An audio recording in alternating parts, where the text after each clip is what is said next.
घरात गेल्यापासून मी पाहत होतो तुला. आपलं तिथे येणं रणवीर राजांना अजिबात आवडलं नव्हतं.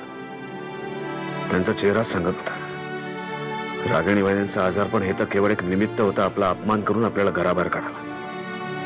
या संधीचा कसा बरोबर फायदा उठवला त्यांनी हे सगळं आम्हाला आधीपासून माहिती होतं. देवे, जिथे प्रश्न नात्यांचा असतो विक्रम, तिथे ह्या सगळ्या गोष्टींचा विचार करून तू चूक करतोस. कुठलंही नातं जपायचं असेल तर आधी त्या नात्याचा आदर करायला हवा. त्या नात्यावर मनापासून विश्वास ठेवायला हवा. रणवीर राजे म्हणत होते तेच बरोबर होते. आम्ही राजज्योतिषांचं ऐकायलाच नको होतं. असं का बोलताय साईमा? तुम्ही जे काही केलं त्याच्या मागचा तुमचा हेतू तर चांगला होता. नुसता हेतू चांगला असून चालत नाही, त्यासाठी आपल्या माणसांची साथही लागते. त्या अवलक्षणी मुलींना इथे बोलावलं नसतं ना तर खूप बरं झालं असतं. तिला बोलवलं हेच चुकलं ना. रागाच्या भरात बोलताय तुम्ही साईमा. आम्हाला माहिती आहे आमच्यावरचा राग अजून गेला नाहीये तुझा. अजूनही तू आमच्यावर नाराज आहेस. आम्ही चुकीचेच वागलो. आम्हाला पूर्ण मान्य आहे. पण तू म्हणशील विसरून जा आणि मी विसरून जावं, इतकी सोपी गोष्ट नाहीये. नाही, आम्हाला मान्य आहे. तरी तू आम्हाला माफ केल्याविषयी काहीच बोलत नाहीयेस.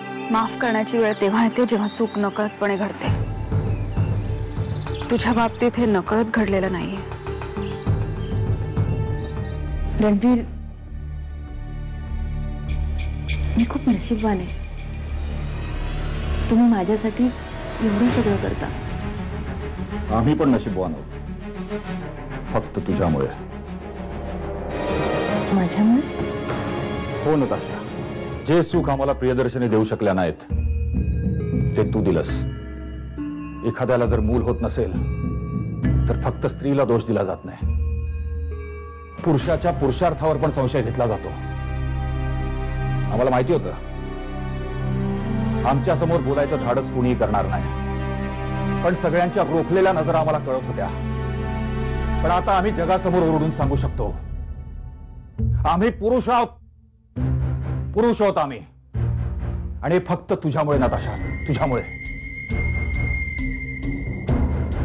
थँक्यू नताशा. तुम्ही एवढ्या डिस्टर्ब. आम्हाला खूप एकटेपणा जाणवत होता. मन मोकळं करायचं होतं. आमचा महाल खूप मोठा आहे, पण त्यातल्या माणसांची मन खूप खूप छोटी. आम्हाला मोकळं व्हायचं होतं, पण आमच्याकडे रंग नव्हते, कॅनव्हास नव्हता. म्हणून मग आम्ही इथे. सॉरी, तुमची परवानगी नाही घेतली. Madam relax. तुम्ही चहा घेणार?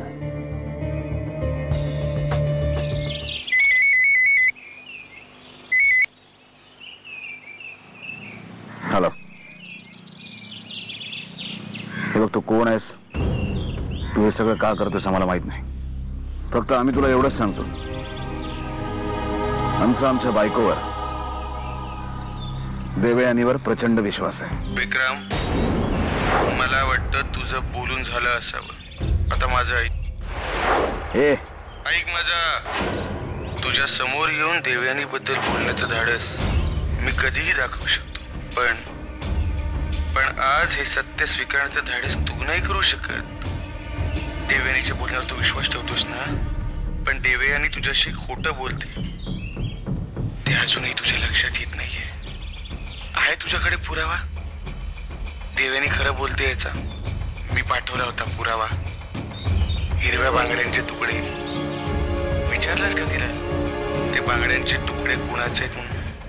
विचारलंस का कुणाच्या बांगड्या होत्या त्या? कोण आहे माणूस? का सतत फोन करून आम्हाला त्रास येतोय? त्याला नक्की हवंय तरी काय? आणि खात्री आहे म्हणतोय. कशाची खात्री? कशाच्या जीवावर तो एवढ्या खात्रीने बोलतोय?